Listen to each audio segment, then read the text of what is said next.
آج کا جو سوال ہے وہ مختلف اینگل سے مجھ سے پوچھا گیا، لیکن سوال یہی تھا کہ کیا اللہ سبحانہ تعالیٰ مجھے معاف فرما دے گا؟ اور ایک گناہوں کی لسٹ ہے، کسی نے جھوٹ بولا، کسی نے زنا کیا، کسی نے ساری عمر نمازیں نہیں پڑھی، کسی نے ماں باپ کی زندگی میں ان کو بہت ستایا اور اب علم آیا، کسی نے میوزک بہت زیادہ سنا، ڈفرینٹ قسم کے گناہ ہیں۔ لیکن کوشچن یہ ہے کہ کیا اللہ سبحانہ تعالیٰ مجھے معاف فرما دے گا؟ یہ بہت اہم کوشچن ہے، اس کا آنسر سب کے پاس موجود ہونا بہت ضروری ہے، اور یہ آپ لوگوں کا فرض بنتا ہے آج کہ جب آپ اس کو سن لیں تو آپ نے لوگوں کو اس کے بارے میں اویئر کرنا ہے انشاءاللہ۔ سب سے بڑا گناہ شرک ہے، ظلم عظیم۔ سب سے بڑا گناہ یہ ہے کہ اللہ سبحانہ تعالیٰ کے ساتھ کسی کو شریک کرنا، اللہ کے سوا کسی سے مانگنا۔ ایک ہوتا ہے نا آپ کسی سے کوئی چیز مانگتے ہیں، لیکن اللہ کی جو صفات ہیں جو اللہ سبحانہ تعالیٰ عطا کر سکتے ہیں وہ کوئی عطا نہیں کر سکتا، وہ چیزیں آپ کسی بڑی پہنچی ہوئی ہستی سے جا کے مانگیں تو آپ شرک کر رہے ہیں۔ اولاد اللہ دے گا، بارشیں اللہ برسائے گا، رزق اللہ دے گا، یہ ساری چیزیں وہ ہیں جو صرف آپ نے اللہ سے مانگنی ہیں۔ ایاک نعبد و ایاک نستعین، صرف تیری عبادت کرتے ہیں، صرف تجھی سے مدد مانگتے ہیں۔ یہ توحید کی چیز اپنے اندر گاڑ لیں۔ اس لیے ہم جب بھی نماز ادا کرتے ہیں ہم سورہ الفاتحہ میں یہ آیت تلاوت کرتے ہیں، تو اس پہ یقین ہونا چاہیے آپ کو کہ آپ کو صرف اللہ کی عبادت کرنی ہے، صرف اسی سے مانگنا ہے، تو اللہ سے مانگنا ہے آپ نے۔ شرک سب سے بڑا گناہ ہے، کسی اور کی عبادت کی جائے، کسی اور سے مانگا جائے۔ شرک کی بھی معافی آپ کی زندگی میں ہو جاتی ہے، موت سے قبل اگر آپ معافی مانگ لیں تو اللہ سبحانہ تعالیٰ معاف فرما دیں گے۔ اب یہ سب سے بڑا گناہ، میں ایکسٹریم لیول کا گناہ آپ کو بتا رہی ہوں تاکہ آپ کو سمجھ آ جائے کہ ہر گناہ کی معافی ہے اپنی زندگی میں جب آپ معافی مانگ لیں تو۔ اللہ سبحانہ تعالیٰ قرآن میں فرماتے ہیں یا ایھا الذین آمنوا توبوا الی اللہ توبۃ نصوحا، اے ایمان والو، آپ اور میں، ہم سب کے دل میں ایمان ہے الحمدللہ، ہمیں اللہ سبحانہ تعالیٰ پہ یقین ہے، تو اللہ سبحانہ تعالیٰ یہ ہم سب کے لیے فرما رہا ہے کہ اے ایمان والو، اللہ کے لیے سچی توبہ کرو۔ اللہ کے لیے توبہ کرنی ہے۔ توبہ کرنا کیا ہے؟ ہر چھوٹے بڑے گناہ کو چھوڑ دینا ہے اللہ کے لیے، اس پہ شرمندہ ہونا ہے اور عہد کر لینا ہے کہ دوبارہ میں یہ گناہ نہیں کروں گی انشاءاللہ۔ یہ ہے توبہ نصوح۔ لیکن اگر سچی پکی توبہ کے بعد دوبارہ گناہ ہو گیا تو اب آپ کو کیا کرنا ہے؟ چھوڑ دینا ہے؟ مایوس ہو کے بیٹھ جانا ہے؟ نہیں، پھر معافی مانگنی ہے۔ جب تک آپ کی زندگی ہے آپ کو اللہ سبحانہ تعالیٰ سے معافی مانگتے رہنی ہے۔ اللہ سبحانہ تعالیٰ کا ایک بڑا خوبصورت نام ہے التواب، اس کا مطلب ہے بار بار توبہ قبول کرنے والا۔ اللہ اکبر، کتنا خوبصورت نام ہے۔ اللہ سبحانہ تعالیٰ بندے کی نیچر کو جانتے ہیں، ہم انسان ہیں، ہم فرشتے نہیں ہیں، ٹھیک ہے؟ ہم سے گناہ ہوتے رہیں گے تو اللہ سبحانہ تعالیٰ التواب ہے، اللہ سبحانہ تعالیٰ میں معاف کرتے رہیں گے۔ جان بوجھ کے گناہ نہیں کرنا، لیکن جب گناہ ہو جائے تو معافی مانگنی ہے۔ اور اگر آپ سے جان بوجھ کے بھی گناہ ہو گئے ہیں، کانشیسلی آپ نے گناہ کیے ہیں، تو بھی آپ کو اللہ سبحانہ تعالیٰ سے معافی مانگنی ہے۔ اللہ کی رحمت اللہ کے غضب پہ بھاری ہے، اللہ کی رحمت ہر چیز پر چھائی ہوئی ہے۔ جب آپ توبہ کریں گے تو اللہ سبحانہ تعالیٰ آپ کو دنیا میں بھی اچھی زندگی دیں گے اور آخرت میں بھی ثواب دیں گے۔ اللہ سبحانہ تعالیٰ سورہ طٰہٰ میں فرماتے ہیں اور جو شخص توبہ کرے، ایمان لائے، اچھے عمل کرے اور راہ راست پر گامزن رہے تو اس میں یقیناً بہت زیادہ معاف کرنے، تو یقیناً میں بہت زیادہ معاف کرنے والا ہوں۔ تو اللہ سبحانہ تعالیٰ بہت زیادہ معاف کرنے والے ہیں۔ آپ کو ہر گناہ کے بعد اللہ سے معافی مانگنی ہے۔ اللہ سے جو توبہ کرنی ہے وہ نیک لوگوں کو بھی کرنی ہے، وہ بد لوگوں کو بھی کرنی ہے۔ ہمیشہ اللہ سبحانہ تعالیٰ کے جو پیارے نبی حضرت محمد صلی اللہ علیہ وآلہ وسلم دن میں 70 سے 100 مرتبہ استغفار کرتے تھے، تو ہم بھی کریں گے۔ وہ لمحات جو ہم نے ذکر اللہ کا نہیں کیا اس پہ بھی توبہ کریں گے۔ توبہ کے جب آپ فوائد دیکھتے ہیں تو وہ بہت زیادہ ہیں، آپ قرآن میں دیکھیں گے، پڑھیں گے اس کو کہ اللہ سبحانہ تعالیٰ آسمان سے بارش عطا فرماتا ہے، اللہ سبحانہ تعالیٰ قوت عطا فرماتا ہے، آپ کو مضبوط کر دیتا ہے۔ آپ دیکھیں آپ کے ہر مسئلے کا حل توبہ سے نکل آئے گا، تو عادت ڈالیں استغفار کرنے کی۔ اب بات یہ ہے کہ ایک بہت سیریس مسئلہ جس کو ایڈریس کرنا بہت ضروری ہے۔ بہت سے نیک لوگ جو نیک کام کر رہے ہیں، جب ان سے گناہ ہو جاتا ہے تو وہ سوچتے ہیں کہ ہم تو نیکی کے کام کریں، جب ہم سے گناہ ہو گیا تو اب ہم ایسا کرتے ہیں کہ ہم نیکی کا کام چھوڑ دیتے ہیں۔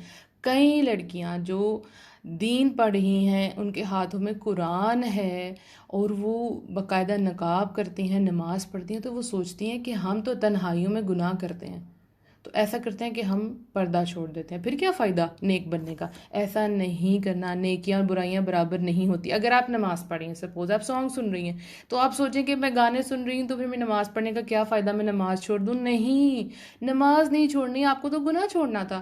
آپ کو اس نیکی کے کام کی کوانٹٹی بڑھا دینی ہے. آپ کو زیادہ سے زیادہ اللہ کی طرف رجوع کرنا ہے، زیادہ زیادہ نیکیوں کی طرف جانا ہے. انشاءاللہ وہ برائیاں آپ سے آہستہ آہستہ ہٹتی جائیں گی. ایک لڑکی نے اور کوشچن پوچھا تھا کہ میں غصہ بہت زیادہ کرتی ہوں اور میں ساتھ نقاب بھی کرتی ہوں، تو میرے گھر والے کہتے ہیں پہلے اپنے غصے کو کنٹرول کرو اور پھر نقاب کرو. تو آپ نے ایسا نہیں کرنا. جو آپ نیکی کا کام کر رہی ہیں وہ آپ نے جاری رکھنا ہے. شیطان مایوسی پھیلاتا ہے، اسی طرح کرتا ہے آپ کے نیک عمل پہ، آپ کو شک دلواتا ہے. ایک کیس آیا جس نے مجھے بہت پریشان کر دیا کہ ایک لڑکی نے صرف اس لیے سوسائڈ کر لی کہ وہ نیکی کی راہ پر آئی تھی، لیکن اس کے گناہ اس کو بہت پریشان کر رہے تھے. یعنی شیطان جو ہے وہ دیکھتا ہے کہ یہ انسان نیکی کے راستے سے پیچھے تو نہیں ہٹا، اب یہ نیکی کے راستے پہ آ گیا تو اب میں اس کو وسوسہ دلواؤں، پچھلے گناہ یاد کرواؤں تاکہ یہ فرسٹریٹڈ ہو جائے اور نیکی کے راستے پہ نہ جائے. اسی لیے تو لوگ کوشچن پوچھتے ہیں کہ کیا اللہ سبحانہ تعالیٰ معاف کر دے گا. اور دوسری اہم بات، لا علمی، جہالت. یعنی جب آپ کو صحیح علم نہیں ہوتا تو اس کو کہتے ہیں آپ کا جہالت کا دور. ہمارے یہاں اللہ سے ڈرایا تو جاتا ہے لیکن اللہ کی رحمت کے بارے میں نہیں بتایا جاتا. تو میں آپ سب سے، جتنے بھی اداروں کی لڑکیاں انچارج ٹیچرز میری آڈیو سن رہی ہیں، میری آپ سب سے ریکویسٹ ہے کہ سننے کے بعد آپ جس بھی اسکالر کی اسٹوڈنٹ ہیں، آپ نے ان کا لیکچر ڈھونڈنا ہے جو توبہ اور اللہ کی رحمت پہ ہوگا. اللہ کی رحمت کے بارے میں لوگوں کو بتانا ہے، اویئر کرنا ہے. وہ بہت پریشان ہیں، ڈپریشن کی طرف جا رہے ہیں صرف یہ سوچ سوچ کے کہ میں نے تو بڑے گناہ کر دیے ہیں. زندگی اتنی فاسٹ جا رہی ہے، کسی کے پاس دوسروں کے لیے ٹائم نہیں. آپ لوگوں سے میری ریکویسٹ ہے، اپنے اداروں میں ایک دن رکھیں جہاں آپ 10 لوگوں کے مسئلے مسائل سنیں.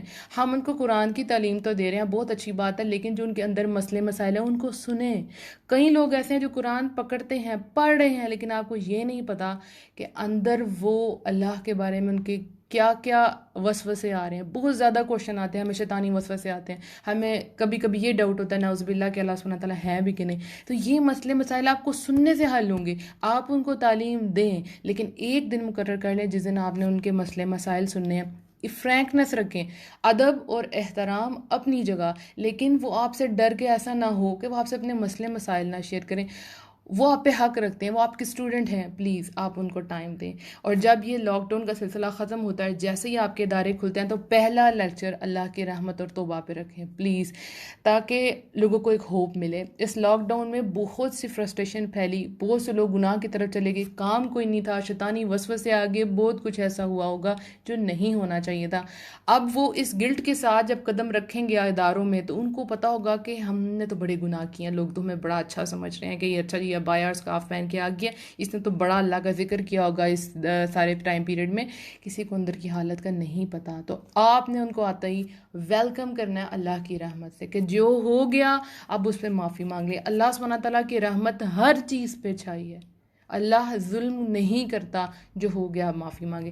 زندگی میں کبھی بھی آپ سے گناہ ہو جائے، بڑے سے بڑا، زیادہ پریشانی نیک لوگوں کو ہوتی ہے، ٹھیک ہے، کیونکہ وہ لوگوں کے سامنے بڑے نیک ہوتے ہیں اور ان کو سارا علم بھی ہوتا ہے. سب سے زیادہ ان کے لیے تکلیف دہ بات ہوتی ہے کہ مجھے تو سارا نالج تھا، میں نے یہ کیسے کر دیا. تو آپ انسان ہیں، اپنے آپ کو انسان کی کیٹیگری میں رکھیں. انسان کے اوپر بڑے دور آتے ہیں، وسوسے آتے ہیں، شیطانی خیالات، اور شیطان ان کو زیادہ ڈگمگانے کی کوشش کرتا ہے. تو آپ کو اپنا ذکر بڑھا دینا ہے، ٹھیک ہے. جتنے بھی لوگ دین کا کام کریں اپنے ذکر کو کمزور مت کریں، اور آپ نے دین کا کام کبھی نہیں چھوڑنا. جتنا دین کا کام ہلکا کریں گے، زندگی کی پریشانیاں آپ پہ بڑھتی جائیں گی. آپ ایک بڑے مشن کے لیے پیدا ہوئی ہیں. آپ کو اللہ سبحانہ تعالیٰ نے اپنی قرآن کے لیے چوز کیا ہے، آپ کو قرآن تھمایا، آپ نے بہت سے لوگوں کے لیے روشنی بننا ہے، رحمت بننا ہے. تو پلیز اپنے ذکر کو ہائی کر لیں اور اللہ کی رحمت کے بارے میں سب کو بتائیں. اللہ سبحانہ تعالیٰ تمام گناہوں کو معاف کر دیتا ہے. اور کوئی بھی آپ کے پاس اپنا گناہ لے کر آئے تو پلیز اس کو سب سے پہلے یہ نہیں کرنا کہ تم نے یہ کیسے کر دیا، یہ اس کو نہیں کہنا. آپ نے یہ نہیں کہنا تم نے تو قرآن میں یہ پڑھا تھا پھر تم نے کیسے کر دی. اب جو ہو گیا ہے اس کو رستہ دکھائیں. گناہ گار کو گناہ گار کہنا بڑا آسان ہے، لیکن اس گناہ کو کیسے آپ نے واش کرنا ہے، کیسے اس کو دھونا ہے، کیسے اس دلدل سے، اس اندھیرے سے باہر نکلنا ہے، یہ بہت کم لوگ دکھاتے ہیں. تو آپ نے ان کو بتانا ہے اوکے ہو گیا گناہ، 2 نفل ادا کرو, اللہ تعالیٰ سے معافی مانگو اینڈ موو آن. پیچھے مڑ کے نہیں دیکھنا. جتنی دفعہ شیطان تمہیں پیچھے بلائے گا تم نے پیچھے نہیں, آگے موو کرنا ہے. اپنے آپ کو یقین دلا نہیں اللہ مجھے معاف کر دے گا, ہاں اللہ نے مجھے معاف کر دیا. جب کبھی بہت زیادہ وسوسے آئیں صدقہ دیں آپ. صدقہ اللہ کے غضب کو, اللہ کی آگ کو ٹھنڈا کرتا ہے. میری آپ سب سے ریکویسٹ ہے کہ سب کو اویئر کریں, سوسائڈ مسئلے کا حل نہیں ہوا کرتا. ڈپریشن میں سوسائڈ کا سوچنا یہ ایک نیچرل بات ہے, لیکن آپ نے اس کا پتہ ہی کاٹ دینا ہے. ہوتا نا, یہ آپشن ہی ختم کر دینی ہے. سوسائڈ مسئلوں کا حل نہیں ہوتا, یہ فار ایور کی جہنم ہے. جس وقت کوئی انسان سوسائڈ کر لیتا ہے اسی وقت اس کا عذاب شروع ہو جاتا ہے. قیامت تک اس کو عذاب ملتا رہے گا. اس کے بعد بھی یہ حرام ہے, آپ نے حرام موت نہیں مرنا. اگر آپ سے گناہ ہو گیا اور وہ گناہ ایکسپوز ہو گیا, سب کے سامنے آ گیا, اب آپ کو اپنے گھر والوں سے, آپ کو محلے سے, رشتہ دار والوں سے تانے ملتے ہیں, تو پھر بھی آپ نے اللہ کی رحمت سے مایوس نہیں ہونا.